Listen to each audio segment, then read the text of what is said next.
quais iremos abordar os aspectos teóricos, metodológicos e legais do planejamento ambiental. Primeiramente, devemos ter uma reflexão teórica sobre o que significa o planejamento ambiental. O planejamento ambiental, ele pode ser utilizado como instrumento para o melhor equacionamento da utilização antrópica e das potencialidades naturais em consonância com a conservação e a preservação do meio ambiente. Então, as informações das ações propostas com fatores ambientais assinalam possíveis interações. Então, o planejamento ambiental, ele é encarado como um processo pela qual as características são resultantes da atuação da produção social no espaço. É importante saber também que o planejamento ele tem sido elaborado de forma que apenas uma esfera da sociedade participe efetivamente desse processo. Na realidade, o planejamento ambiental ele deveria ser feito de forma participativa. No entanto, o que acontece é que a sociedade ela participa de uma forma passiva, não fazendo parte das decisões tomadas dentro do planejamento ambiental, mas sim participando do planejamento ambiental como se fosse um objeto. Nesse sentido, o planejamento ambiental ele não está seguindo uma forma lógica. Ele está sendo um processo que, apesar de estar em contínua evolução, ele requer muita flexibilidade, pois a sociedade, na verdade, ela está cada vez mais dinâmica e composta por vários agentes que devem participar das decisões. Ou seja, um agente ele não pode ser isolado ou excluído das decisões dentro desse planejamento. Então, porque esse planejamento ele deve corresponder a todos os interesses da sociedade, aos interesses da coletividade. Quanto aos aspectos metodológicos do planejamento ambiental, é importante entender que as metodologias empregadas nesse planejamento, elas são de grande utilidade quando se almeja obter uma estabilidade entre o equilíbrio ecológico e o desenvolvimento urbano e humano.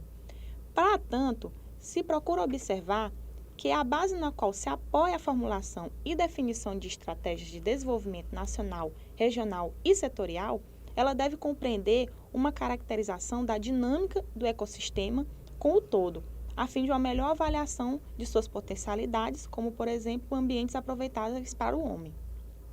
Então, é necessário entender que existe uma diferença entre metodologia, método e técnica, que todas esses conceitos são utilizados dentro dos aspectos metodológicos do planejamento ambiental. Então, a metodologia é o processo de estudo e descrição detalhado do desenvolvimento de cada etapa de uma determinada pesquisa, no nosso caso, planejamento. Já o método, ele é um conjunto de atividades sistemáticas e racionais que, com maior segurança e economia, ele permite alcançar o objetivo. E no caso do planejamento ambiental, é o desenvolvimento sustentável. E a técnica nada mais é do que a ferramenta a ser utilizada na execução do planejamento. Então, existem várias metodologias que são utilizadas como ferramentas dentro do planejamento ambiental. A primeira delas, pode ser citada, é o método matriz de Leopold. Esse método ele foi criado em 1971 e ele é um método de caráter quantitativo. Esse método ele é utilizado na ferramenta chamada avaliação de impacto ambiental, que é feita dentro dos estudos de impacto ambiental de empreendimentos, para identificar o impacto inicial de um projeto em um ambiente natural. Essa matriz ela consiste basicamente em um cruzamento de informações inseridas em uma matriz chamada matriz de impacto. Já o outro método que é utilizado dentro do planejamento ambiental é o método de Tricart. Esse método ele foi proposto no ano de 1977 por Tricart, onde o ambiente ele é analisado dando-se enfoque nas relações mútuas de seus componentes, partindo do pressuposto de que a natureza ela é composta por fluxos de energia e também de matéria, que processam por meio de relações em equilíbrio dinâmico. Tem como principal objetivo conhecer a dinâmica de transformação dos ecossistemas. Esse estudioso, ele propôs um conceito de unidades ecodinâmicas. Ele propôs uma metodologia para a classificação do ambiente com base no estudo da dinâmica dos ecótopos, que ele denominou ecodinâmica. Então, o conceito para unidades ecodinâmicas é integrado no conceito de ecossistema.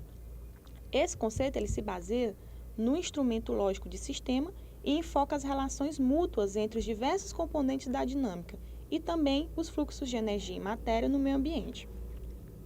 Outro método que é muito utilizado é o método do Banco Mundial. Esse método ele tem por objetivo a identificação e a avaliação dos efeitos causados por projetos ambientais, tanto sobre a economia de um país como sobre a economia de uma região. E ele tem como base uma avaliação social e também uma avaliação econômica de custo-benefício. Quanto aos aspectos legais do planejamento ambiental, existem muitos instrumentos de planejamento ambiental que são utilizados no Brasil e são praticados, e dentre esses instrumentos, baseado em leis, nós temos o zoneamento ecológico econômico, chamado de ZEE, o Estatuto das Cidades, o Plano Diretor, Lei de Parcelamento do Solo, Gerenciamento Costeiro, Planos Municipais de Urbanização, dentre outros. O zoneamento ecológico econômico, por exemplo, ele é um dos instrumentos da Política Estadual Nacional de Meio Ambiente, instituído pela Lei Federal número 6.938 de 81, que tem como finalidade o ordenamento territorial. Esse instrumento ele é de caráter técnico, de caráter econômico, político e também jurídico, e tem uma grande importância no planejamento, reconhecido entre as várias esferas do setor público, setor privado e também na sociedade civil, porque ele facilita tanto a construção de parcerias, como também a busca da equidade e também por considerar o uso do território como algo de interesse de todos.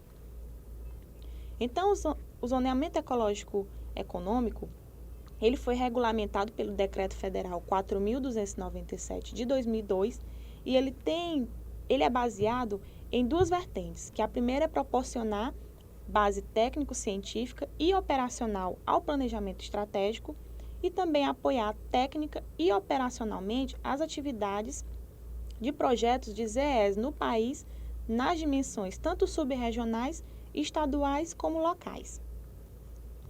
Então, após a instituição da Política Nacional do Meio Ambiente, que arrolou o zoneamento ambiental entre seus instrumentos de planejamento, muitas iniciativas de zoneamento foram tomadas durante essa década. Então, o zoneamento ecológico e econômico ele apareceu a primeira vez como parte das diretrizes do programa Nossa Natureza, que foi criado por um decreto no ano de 88, com o objetivo principalmente de atender o zoneamento de todo o território nacional. Então, nessa época destacam o zoneamento ecológico do Médio Araguaia Mato Grossense, o zoneamento econômico-ecológico do estado de Rondônia e o ZE do estado do Mato Grosso. Outro instrumento que é utilizado com base nos aspectos legais é o Estatuto das Cidades. É uma lei que estabelece normas de ordem política, pública e também de interesse social que regulam o uso da propriedade urbana em prol do bem coletivo.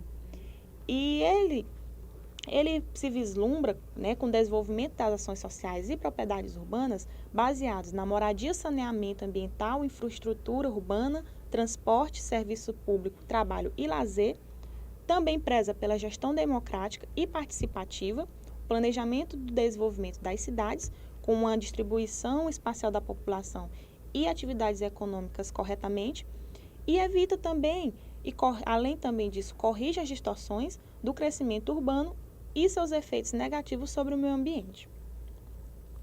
Então, para que o Estatuto das Cidades ele seja, de fato, cumprido, ele utiliza alguns instrumentos, que são os planos nacionais, regionais e estaduais de ordenamento territorial, a questão do desenvolvimento econômico e sustentável, a tributação financeira e os institutos jurídicos e políticos. Então, dentro do planejamento ambiental, o Estatuto das Cidades ele tem como principal objetivo o gerenciamento ambiental, a execução, a administração e o monitoramento das propostas. Ele entra nesse sentido, dentro das etapas do planejamento ambiental. O plano diretor ele tem o objetivo de nortear o desenvolvimento de um município nas suas funções econômicas, sociais e ambientais, e ele deve ser feito de forma participativa, ou seja, com toda a sociedade incluída. Ele tem como principal finalidade orientar a atuação do poder público e também da iniciativa privada na construção de espaços públicos, tanto no espaço urbano como do espaço rural, na oferta dos serviços públicos essenciais, visando assegurar, assim, melhores condições de vida para a população. Então, o plano diretor, ele está intimamente ligado ao planejamento territorial.